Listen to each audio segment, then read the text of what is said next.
folks. Thanks for joining us. We're just going to take a second to let people log on. UCSC Extension is the professional development division of UC Santa Cruz, and we're located in Santa Clara, California. We offer courses and certificate programs for working professionals to update their skills. Our courses are designed by experienced instructors who are currently working in their field. And today we have two industry experts joining us to talk to you about what it takes to launch a successful career at a startup. Rajan Joshua is an accomplished serial technology entrepreneur.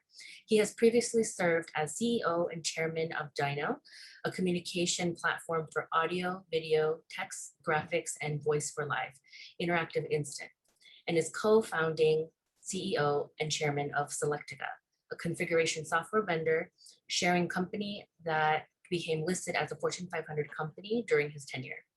We also have Anand Shah, who brings 20 years of consulting experience in which he advised Fortune 500 CXOs, recognizing the opportunity to productize consulting style intelligence into digestible sales collateral. He co-founded DataBook in 2017. Anand led 60 plus global team to add an incremental $1 billion pipeline to the firm's largest accountants and industries. DataBook has now scaled this influence annual pipeline and deals worth multi-billion-dollar annually for the world's largest and fastest growing companies. Very excited to have both of them here today. Before I hand it over to them to begin, we ask that if you have any questions during the session, please submit them in the Q&A box or the chat at the bottom of the screen, and we've saved some time at the end to help answer these questions. The session is set to run until 3 p.m., so about an hour. And if we don't get to your question, we can always follow up with you after the webinar, and I'll include links and email addresses in the chat. So with that, thank you so much for joining us. And Raj, I'll hand it over to you. Wonderful. I'm Raj Jaswa, and we've got Anand Shah on the call. He's my case study. And so delighted to be talking to all of you about, working in a startup and what are the opportunities, what are the risks, what are the rewards, and what is life like in a startup, right? So since I teach entrepreneurship to hundreds of students in India, probably over 3,000 students over the last 5-7 years, I tell them that in Silicon Valley, the most important career move that you can make is to move from a comfortable corporate job into a rough and risky startup environment. And we want to demystify what the startup environment, if you haven't still taken the jump. Clearly, the startup world has its own logic, so different from what they teach you in MBA courses. And, it's really the fast way to success, but it's also probably the most fulfilling way to fill your day and to have a great career in life. Okay, so I took the jump from corporate environment, working at Intel, GE, one of the world's largest companies, about in the 70s and 80s, and I took that jump in the late 80s, and for the last 25 years, or 30 years or so, I've been in this entrepreneurial ecosystem. And I can tell you that I would never go back to a corporate job or work in a corporate environment after having kind of enjoyed the thrill of the startup ride, right? It's a continuous thrill, and you are right at the center of action, and things are happening, and you're learning and growing and doing things all the time. And so I would never go back to a corporate environment. And that's what we want to kind of demystify for all of you. Okay, so let's get started.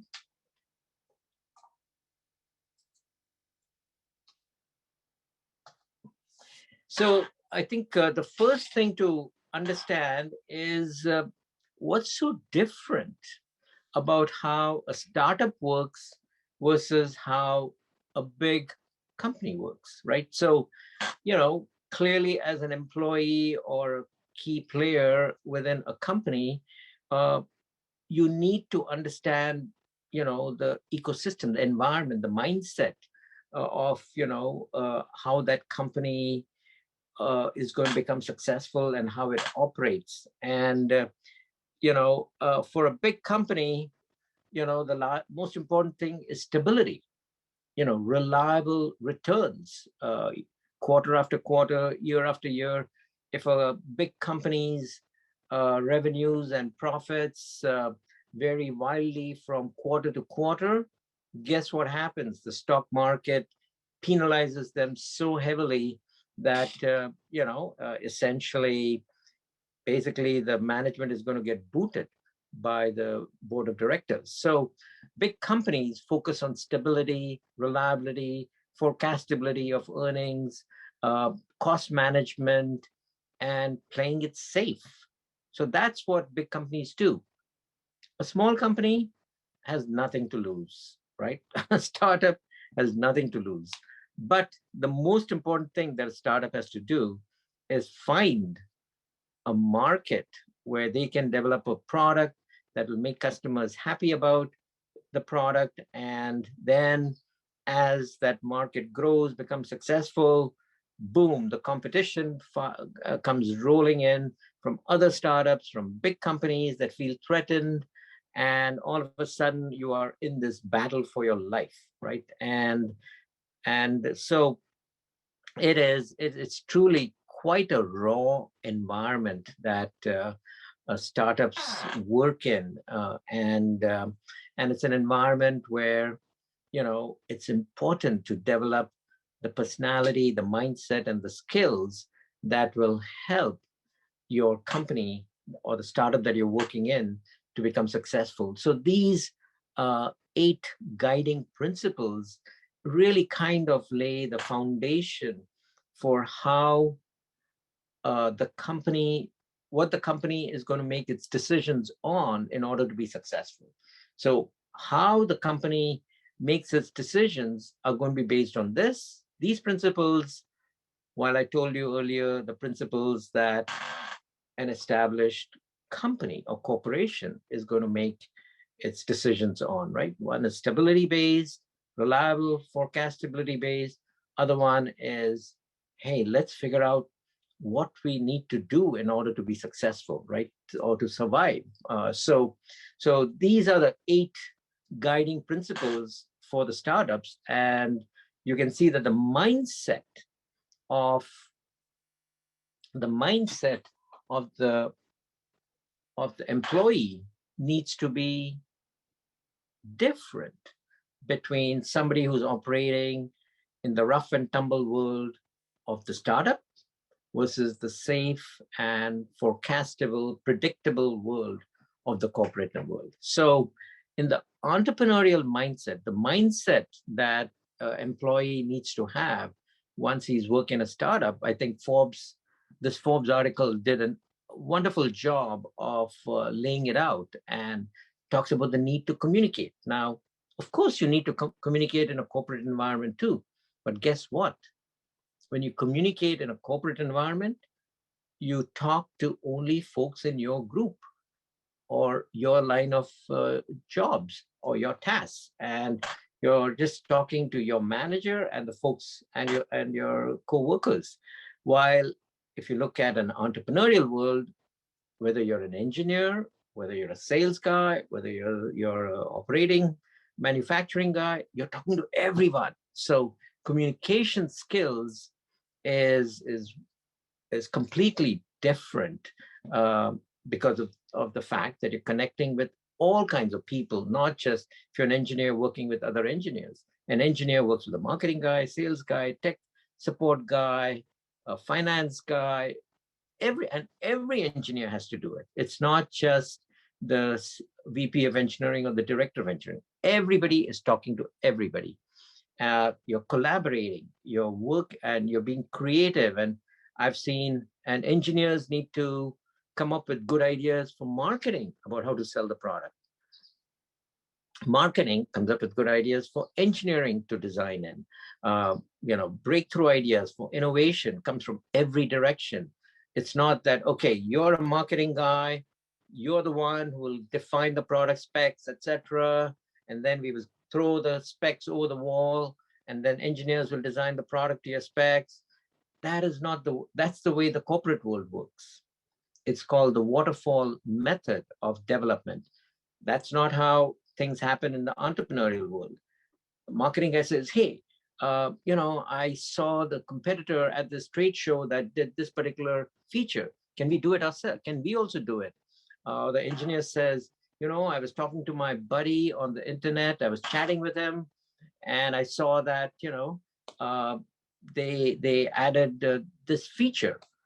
Should we add this feature to our product and make it more sellable, or should we sell our product to also these kinds of customers, and things like that? So everyone in the company has to develop all of this entrepreneurial mindset of communicating, collaborating, being creative, being innovative, being critical thinking, problem solving for everybody. So I've seen engineers solving marketing problems, marketing people solving engineering problems, recognizing opportunity, understanding, the whole business model, so that everybody is thinking night and day as kind of an organism that that tries to make the hive successful or the business successful, right? So that is the mindset that would emerge from the guiding principles that we talked about for the company to be successful. Now, clearly all of this happened because there was a founding team that came together, who had complementary skills, who were passionate about changing the world. They figured out how to kind of motivate each other and how to create consensus and then build this company. So, over 25 years, I had an opportunity to found these three companies: Opti, Selectica in the semiconductor business, Selectica in the enterprise software business, and Dyno in the communications business. Grew them to market capitalizations of $400 million to $5 billion, and had customers all over the world, hundreds of employees all over the world. And the founding team, the core that started up, had this kind of personality and skills. So if you're just thinking of joining a founding team, that is what you should be looking for. Do you guys have complementary skills? Are you all passionate about the same thing? Are you mature enough to realize that even though somebody has a CEO title, somebody has a CEO title, somebody has a VP of engineering title, somebody has the chief scientist title, somebody has the chief marketing CMO title, you are all equal in terms of working together, So, and yet you all agree to letting one person ultimately make the final decision on all kinds of things. And that's what the CEO does, Chief Executive Officer does. So how should these companies hire people, right? So the first hires are very, very crucial, because they will set the markers, they will set the guidelines for how this company is going to emerge, going to grow. So the first hires have to be A players, the best in their things. And the thing is that, as you know, startups have a lot of stock options to give. So they leverage their stock options to cherry pick the best people, whether it's from Facebook, Google, or from other startups, or the best students graduating from, they hire the A players. And this is probably the second bullet, is probably the most important thing for the founders, is that, guys, the founders need to have the self-confidence to hire people better than themselves. They need to hire a management team that has marketing guys from Harvard or Stanford who are better than the founders. The founders most likely might be college dropouts, but the management team that they hire will have the best MBA degrees, the best engineering degrees, the best finance knowledge, 20 years experience, whatever it is. But the management team that the founders hire should be way better than themselves. And they should have the confidence to hire this team that can do these jobs and execute better than they could ever do. That is, if founders think that they are going to be the smartest people, then I think you're looking at a company that is going to go head straight down and fail, right? So they should have the confidence to hire better people than themselves and to give them the authority and responsibility of building the business, right? So in a startup, the skills that are needed as to create, understand the market, establish, becoming a leader, and then do it frugally still. And this is something that you're going to hear a lot from Anand, which is, how do you get a job done with very few resources and still do it better than companies that have 10 times the resources, right? So that is one of the fundamental skills that I would look for in the hire. Are you somebody who waits to say, I need to get all this equipment, I need to get all the software, I need to get all the manufacturing tools, etc., to build the best thing? Or can I just get the job done by outsourcing, by partnering, by cooperating, by moonlighting, by moonshine, whatever it is? And so we need, obviously, the kamikaze players, the ones that just go for it, the implementers, and the operators. But all three need to be type A players. Very important is that everybody shares in the startup dream to change the world. How do they want to change the world? The team needs to believe in the startup's vision and dream and so on. One of the things that I did very successfully was to go ahead and hire from my early customers, because early customers, your early adopters, are the ones who believed that you had something special that would change the world and would be of. So hiring these key hires from early customers, because they've got the usage ability, they know how to use it, they have connections with other users and other companies in the same business. So I would hire from early customers and recommendations from my early employees. Knowing the employees that you're going to hire from outside the interview process is very important. So that is something, that's why I would look for recommendations all the time from my existing employees. So networking is fundamental to your getting a job at a high-flying startup. So connect with as many people as you can. And these days with social media, etc., it's so easy to connect, but you have to be active in the networking process, right?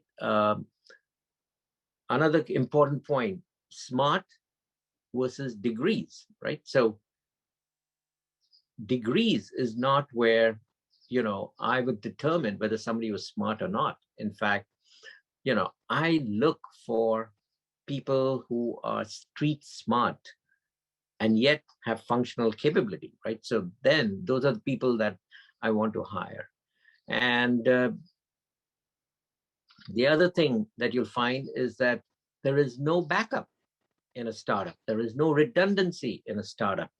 every person has to be able to stand on their own and become a pillar for that particular function in the company. So you can't say that, okay, if this person is not well, I'm going to have another person do the job. You've got to have people that can work long hours, nights, to not take vacation for years, and just uh, deliver without saying that, hey, I need to have a backup. When I take a vacation, somebody else needs to do the job.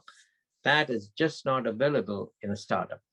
Startups have to be very efficient in terms of utilizing their most precious resource, which is their money, right?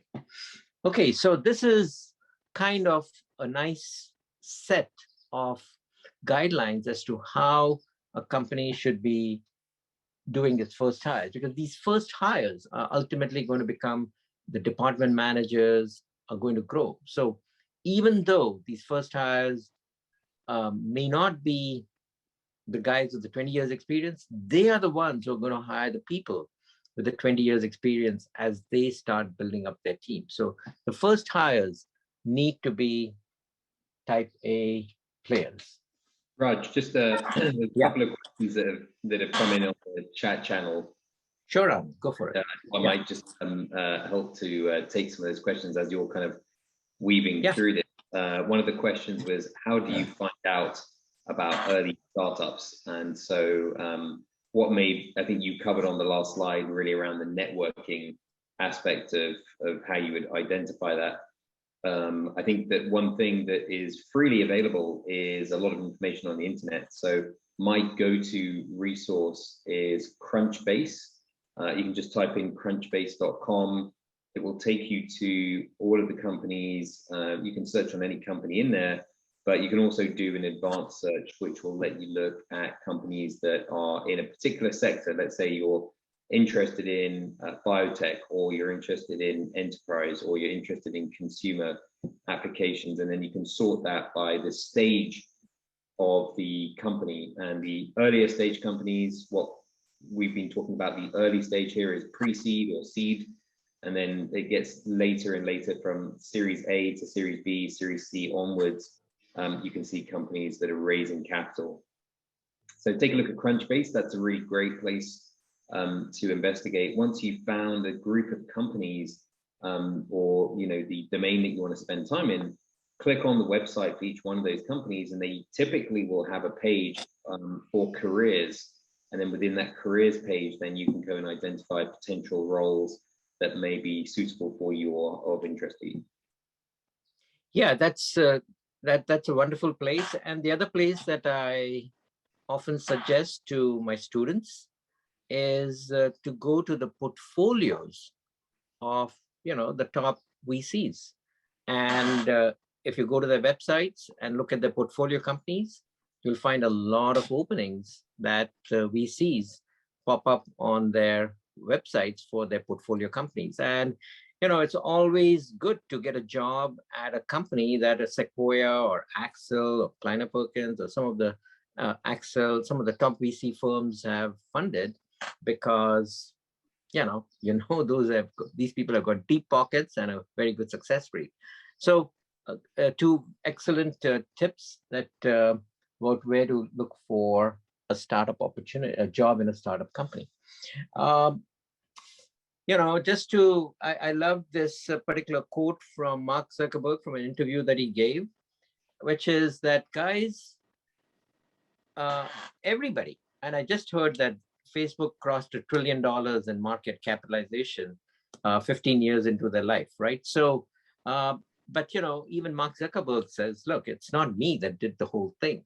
The team really made it happen. And you have to keep going through the problem, going through the adversities and the difficult times, etc.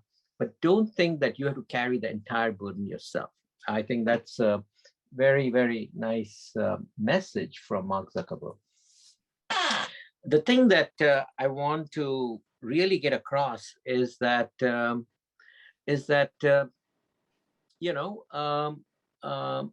startups are in continuous state of crisis, and you're going to hear more about this from Anand. You know, it's since he is for the last 3-4 years been organically growing his company in his basement in Palo Alto.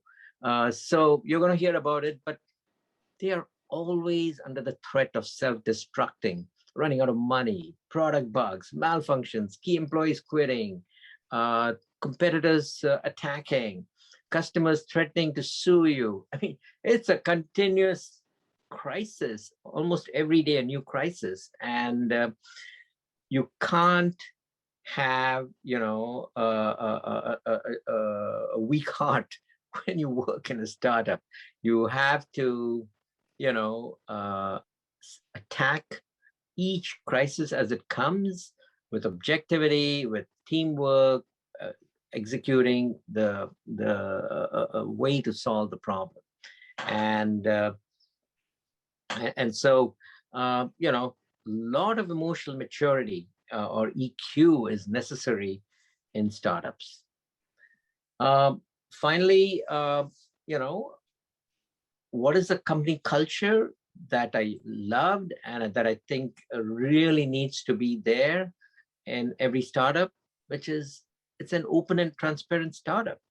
Your office is going to be right next to the CEO's office, and you're going to overhear his worries, his conversations, his discussions with bankers, with lawyers, with customers, and everything.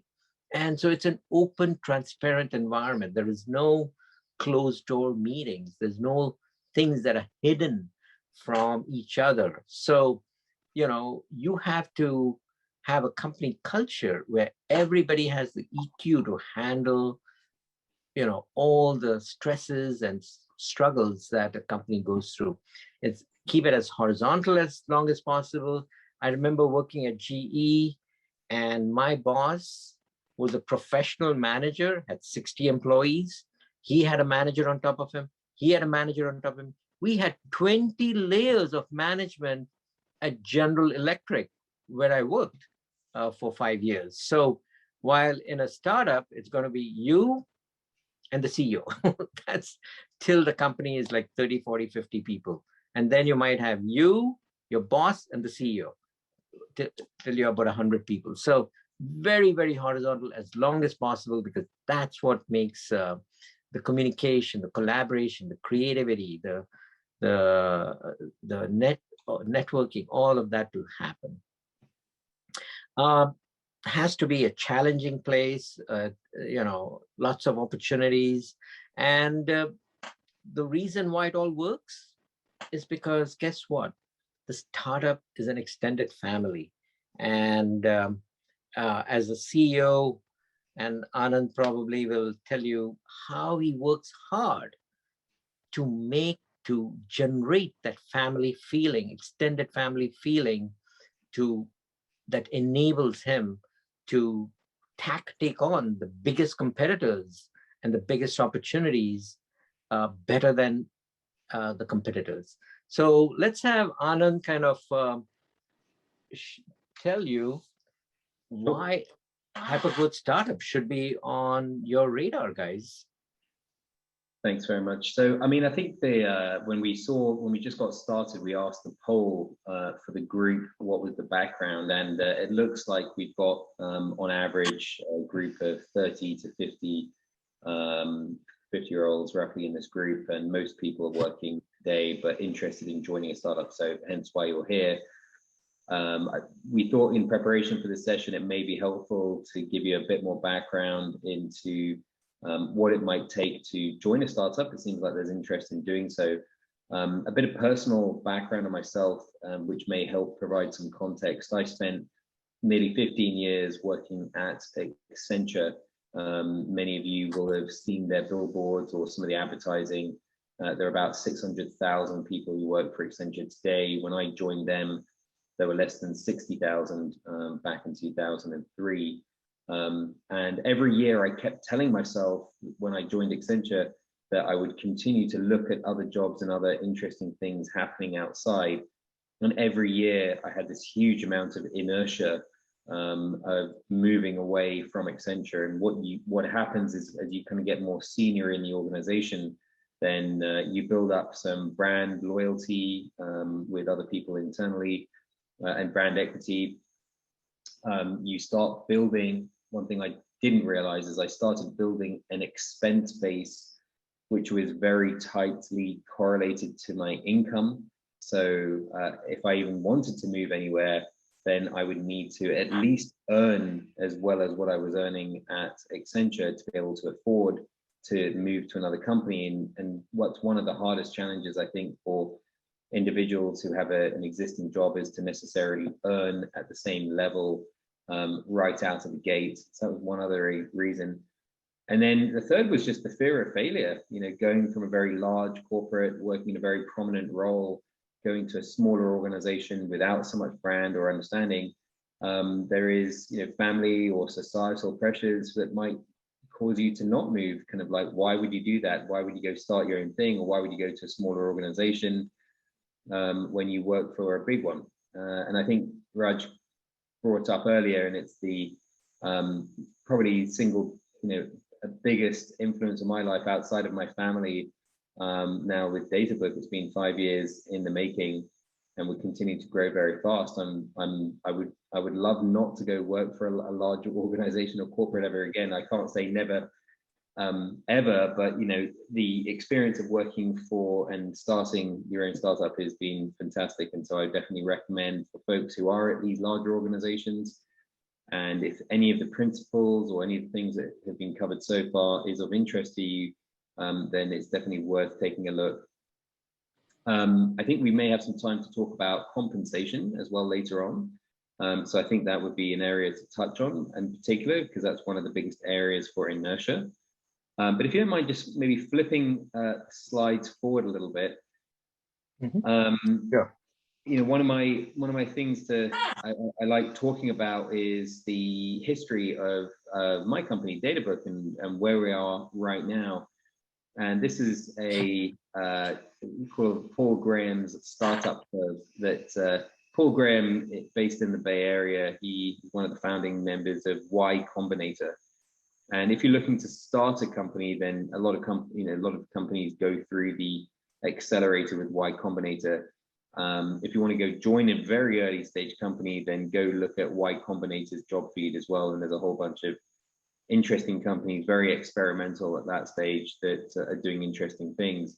But when we launched DataBook back in 2017, so just imagine on this curve here, back on the left here, before the startup, we were kind of working on the idea for about 9 months. And then we launched DataBook in January of 2017. There was this huge amount of initial enthusiasm. We just created this amazing Ferrari machine, and we thought, wow, the world's going to love it. And it took us about 2 weeks to realize that why isn't it logging into this amazing machine that we just built?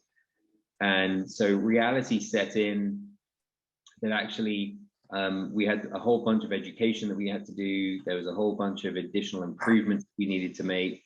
And what we call the experimenting and pivoting stage. And then we started to get a little bit of traction. There's a little bend in the curve right at the bottom. The sort of the low point is when you're running out of money and things are looking particularly bad. And there's all sorts of near-death failures. I remember one particular near-death failure was when one of my co-founders, our CTO, said that he was going to quit. And that was a near-death failure for us. We only had one other engineer in the company at the time. And thankfully, we were able to sort of get through that problem. But as things started to work, then we started to hit product market fit. As we went through product market fit, we've then gone and raised money. We're a little bit different than the typical Bay Area startup. A lot of Bay Area startups raise money before the startup or at the initial enthusiasm stage. They go dilute a bunch of equity, and then they go through the experimenting and pivoting. And that's why you see a lot of seed stage startups die. They never make it to Series A because they raise money initially, then they never figured out the go-to-market. But where we're at right now is we're in a scale path. Just to set in context, a couple of scale points that Raj mentioned earlier. 4 years ago, we had 0 revenues. in about 6 months' time, we'll have about 10 million. And to go from a 0 to 10 in a short period of time, with the optionality of growing to 100 to 200 million within the next 2 to 3 years, is really a scale opportunity, which is unparalleled in terms of the growth profile. 50% quarter over quarter growth, or 100% quarter over quarter growth within a company. What that means for individuals then, as you come and join the company early in their startup life, you get to join a company when they are still formulating exactly their culture, their product market fit, their customer relationships, and everything that goes with that. So in particular, what I find is with individuals working for larger companies, a lot of them have hit a glass ceiling. You may not know it, but have a think about your current career and where you're at right now. And if any of the following is true, then this may be a good opportunity for you to test the market for a startup. So if you've been in your current role for more than 3 years and you haven't received a promotion, if you're managing a team of 1 or 2 or less people, but you would like to manage more, and if your salary has essentially flatlined or only gone up by 5% year over year for the last 3 to 5 years, you've hit a glass ceiling in your company. And one of the parts of the inertia is that there's always this carrot that's laid out. Maybe I can make promotion later this year. Maybe I'll make it next year. But larger organizations have got a whole pyramid of people, and everybody's trying to get up through the pyramid. It often requires people higher up to leave, and the tenure of folks, especially with better healthcare, medicine, and foods and habits and lifestyle, is that more people are staying around in jobs longer. So I think just keep in mind, if any of those are true and you're interested in the reason why most of you are probably here on today's call, is probably to think about, what would it take to go join a startup, then definitely give it some thought. Just a very simple comment here from Paul Graham, just in terms of the three things to create a successful startup. And very similar to the Mark Zuckerberg quote earlier, my exact experience of this was that we were very, very, very fortunate to have amazing people be with us from day one. And the team that I started DataBook with is not the same team that we had 2 years ago. It's not the same team that we have today, and it won't be the same team 2 years from now. But every step of that sort of journey, we've been fortunate to bring talented people, enthusiastic, ambitious, who want to join an early stage company in our particular domain. So go find the companies in your area of speciality or your area of interest, and then whether that's HR or whether that's in customer success, or if it's in sales or it's in marketing, whatever the kind of areas you're interested in, look for openings in that area and then go in and make an application. And the greatest thing you could ever possibly offer to a company is enthusiasm and ambition. And hopefully some of the skills and experiences that you have had to date marry up to your enthusiasm. So let's just say if you're in marketing today and you say you want to go and be a software engineer, well, that's very good, but like, how do you make that transition from being in marketing to a software engineer? Have you got necessary skills? Provide the bridge and the showcase how you are personally investing into the career that you are looking to go and build at that company.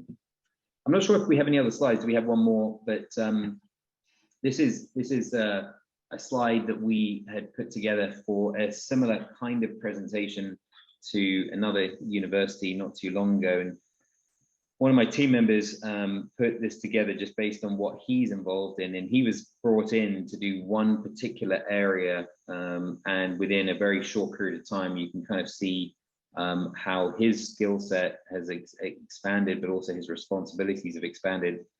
He's 23, 24 years old, and imagine wow. What that means for somebody who's 35, managing a team, managing very significant operations, and that kind of experience and exposure is really hard to get in larger organizations. So these are some of the opportunities I think that excite people if they want to go manage more people, if they want to go and work on more diverse responsibilities, and they want a fast career path towards doing new things. Enthusiasm goes a long way. So That's it from me, I think. I don't know if we want to just. Right. Yeah, Yeah, so basically, thanks, Anand. Basically, to summarize, I was just thinking, what is that personality of somebody who joins a startup? What are the things?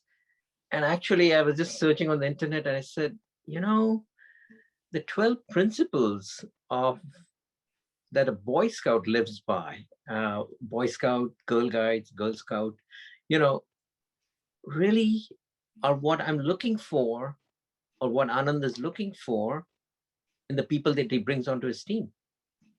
He needs to have them be trustable, loyal, helpful, friendly, courteous, kind, obedient, cheerful, thrifty, brave, clean, reverent. These are what a startup really needs, and because it's just a big family that you end up with. Okay, so I think you've got a very good snapshot of what it takes and how a startup and the company culture comes together, and with what kinds of people and personalities. And are there any questions, Monica, we should focus on? Yeah, absolutely. Thank you both so much. That was great. There are a couple of questions that have come in, and it's about 2:45, so we have about 15 minutes. One question that came up, which you both kind of talked about, but what are the risks of joining a startup, and why should I, give up my comfortable job and job security, right? What are those risks that I should worry about, and what should I plan for when I am leaving my secure job for a startup?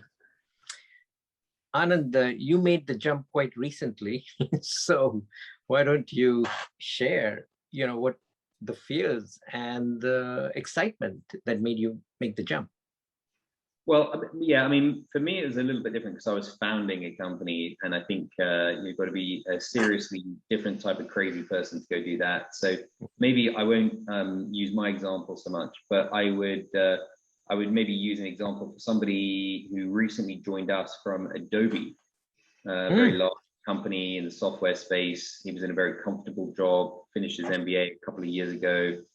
He's still paying off the debt from that MBA, and he came to join us. And I remember going through the interview. He went through the interview process with our team, and everyone said he was really great. And I ended up speaking with him, and I was kind of asked, kind of try and get him across the line because we were very convinced he was the right person. But actually, when I started speaking with him, what was really clear was that he was concerned about his job security and his monetary rewards, and the potential of him having to give up something which he already knew to then come and join a company, knowing that maybe in 9 to 12 months he was going to have a baby. And when he's at his current job at Adobe, he knows what the paternity leave looks like and what kind of support that would mean for him and his partner if he was going to go and do that. And I think that those types of life events, whether it's marriage or it's having a baby or family moving or other things like that, can actually restrict some folks from actually following their passions and their interests. In the end, he decided to come and join us, and I think he's very glad that he has. He's added a lot of value very, very quickly. But I think that's probably one of the big risks that a lot of folks think about, is that job security. Now, the one thing I thought that may be helpful is to actually just maybe spell it out in terms of what does the risk reward ratio look like for somebody who's at Adobe. And I don't know if we've got a whiteboard on here, but otherwise I'll just sort of lay it out some numbers I've got on my side and then see how that stacks up. Raj, I'd love to hear what you've seen and what you've heard. But let's just say your current base salary is $100,000. That's what you currently earn today, let's just say. And if you do good work and the company's doing well and everyone's happy with your overall activities, maybe you get $10,000 as an annual bonus. So let's say in total in a year, you might be getting $110,000. In a startup, you probably should expect that they will not offer you the same base salary. It's possible, but it's probably less likely they will offer you that $100,000 for your kind of existing role. maybe they pay you $90,000. And the reason why they're going to pay you less is because essentially you want to have a lean startup. You need to spend less cash without proving your results. If the results are proven, then you can earn some good money. But let's say it's $90,000 as a base salary, and maybe then they might be able to match the bonus at 10,000. So net, company A, where you're currently working, bigger companies paying you 110,000, almost guaranteed. Company B, startup, might be able to pay you 100,000, maybe less, 90,000. Seems like why would I bother even doing that? Well, I think Raj talked about earlier these stock options. These are interesting now. So typically what a startup will do is they will trade some of the cash for a future option when the value of the company is higher. So in this example, maybe $10,000 worth of options could have been added to that base and that bonus. So it might be 100,000 is the cash plus 10,000 equivalent options. Now, they're maybe not worth that much today. You can't cash them out. Most startups in the Bay Area typically will allow you to cash them out over a 4-year period, but really most of the value is towards the end of it. Now, if you join a startup that is successful, then that value can rapidly increase over a period of time. I'll give you just an example from my own company, but this is very similar for a lot of other successful Bay Area companies, where the value of that 10,000 can multiply by 10x or even 20x, or in the best cases, 100x over the course of 4 years. So for 10,000, it could be 100,000, it could be 200,000, it could actually be worth $1 million over the course of a 4 to 5 year journey. And so when you think about that in your existing job versus you think about a potential for joining a startup, the startup offers you way more rewards than you could possibly get from being in a larger organization. There is some risk, not minimal, but there is some risk, and you have to assess that risk per company in the market that they're in, that you're essentially trading off against. But if you pick up good skills and you've picked up responsibilities and you're a lifelong learner, the risk of joining a startup is relatively low in my view, because even if you join a company and you have to go join another company because they ran out of money or something like that, you've learned some new skills, you've worked with new people, you've expanded your mind, your opportunities, you're working on something you're passionate about, and you may, if you've hit the right, the goal, may find something which could also reward you very handsomely. Excellent. Yeah, I agree with what Anand explained in terms of risk reward and how the decision process goes. And, you know, the other thing that I've seen as a motivating factor is the fact that senior management at these big companies, especially the ones that are really drivers, you know, they may have hit a glass ceiling, as Anand pointed out. And when they want to join a startup so that they can be the leaders and create the departments and the and hire the people that will go ahead and create a successful organization. So I've seen lots of district sales managers and sales move over to a startup so that they can become the VP of sales. I've seen the same thing for engineers, you know, bright engineers joining a startup so that they can become the VP of engineering, who will set the stage for creating a great engineering organization. So lots and lots of upside, as Anand pointed out, but you know, there's also professional satisfaction that you will get very rapidly. Monica. Yeah, that kind of ties into the one other question we have is, you know, what questions should I be asking myself when joining a startup? Maybe mission and vision, plans for growth, and how could I, not being in that mindset, how would I orient myself to figure out what questions do I ask when joining a startup? Anand, what questions do your candidates ask?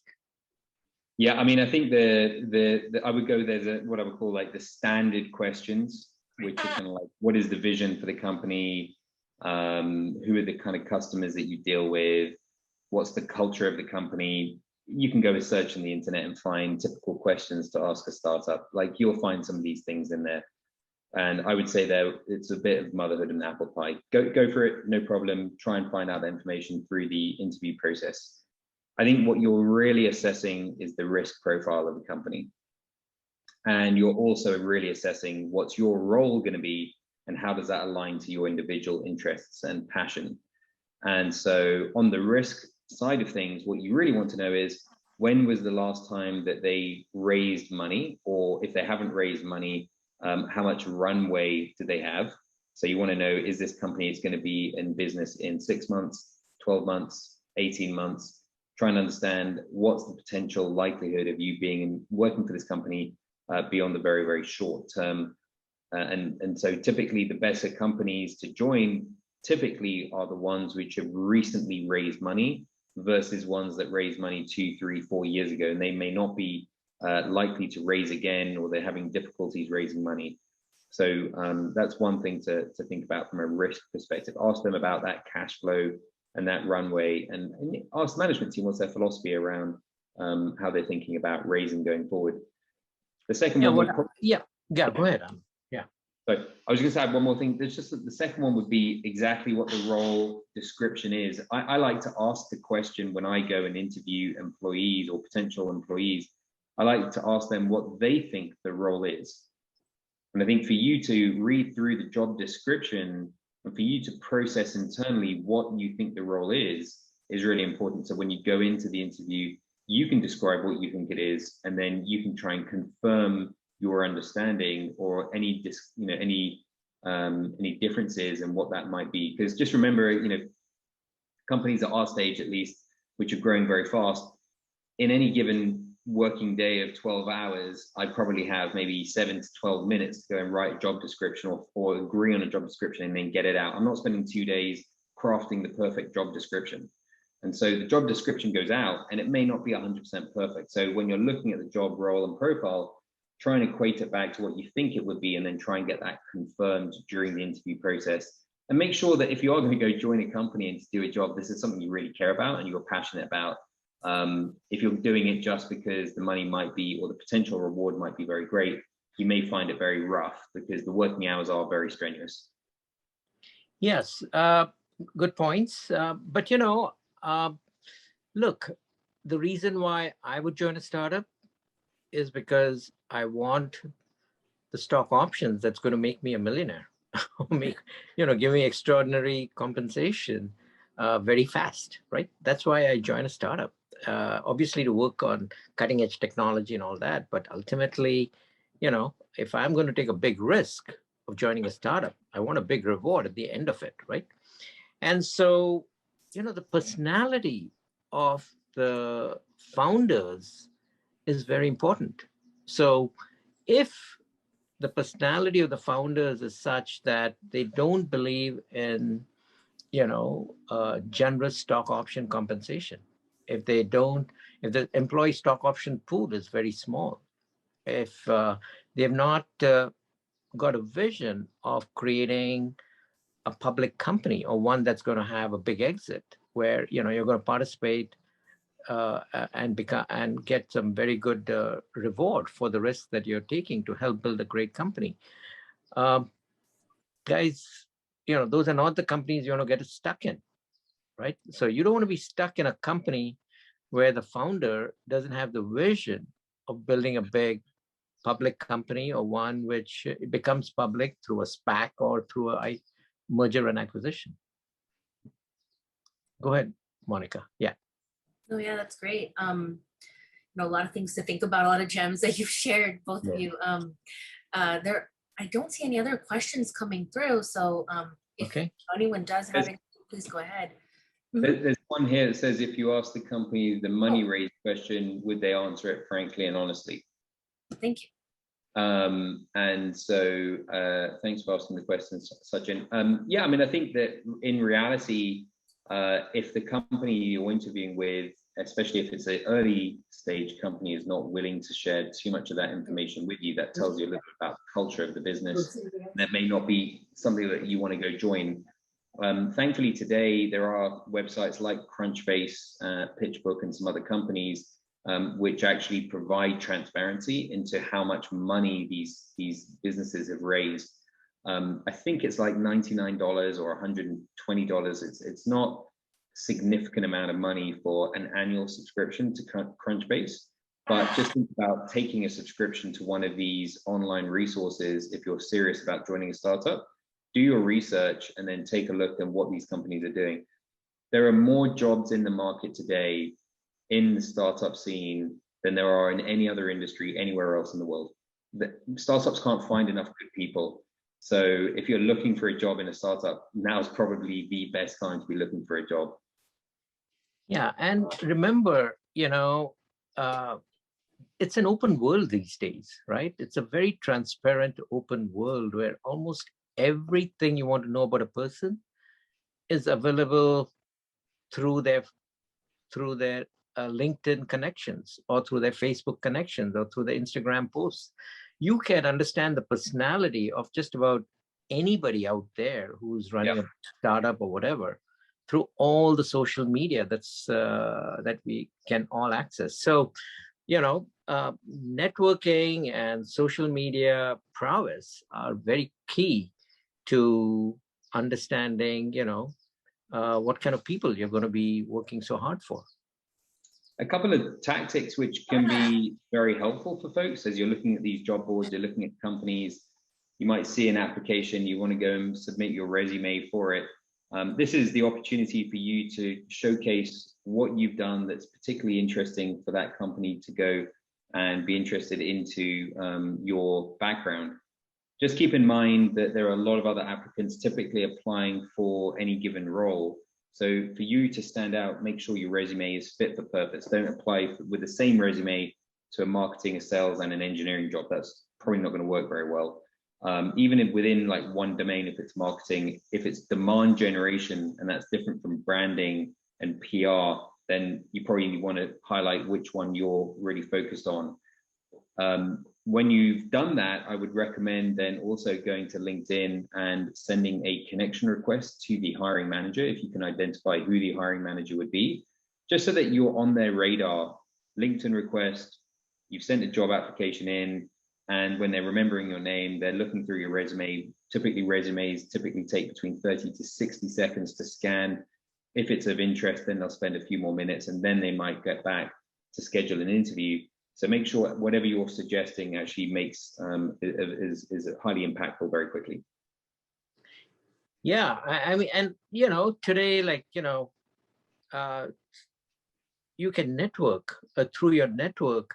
You can get your resume to the right hiring manager or decision maker directly.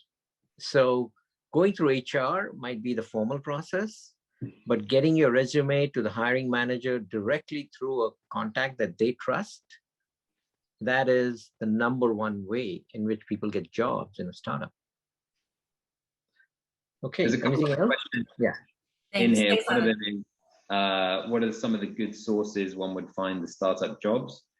And on the chat channel, hopefully everyone can see that there were 3 links that I shared, and those are for portfolio companies for some of the larger VCs out there.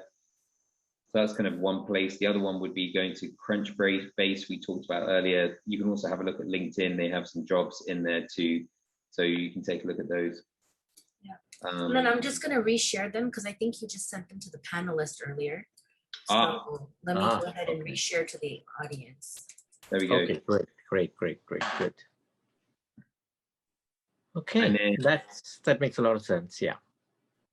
And then I probably will put our one as well. Maybe Monica, you could share the DataBook one in case that's of interest to folks. Oh yeah, absolutely. And then there was another question from France Fay: how to identify a company is now still defined as startup if this company is IPO'd. If the company's IPO'd, they're no longer a startup now, they're a public company. So they still could be on a very fast growth path, but they are now no longer determined or classified as a startup. Yeah. Thank you both again for joining us, and thank you to our audience. Thank you very much, Monica, for arranging this session. Great, enjoyed it.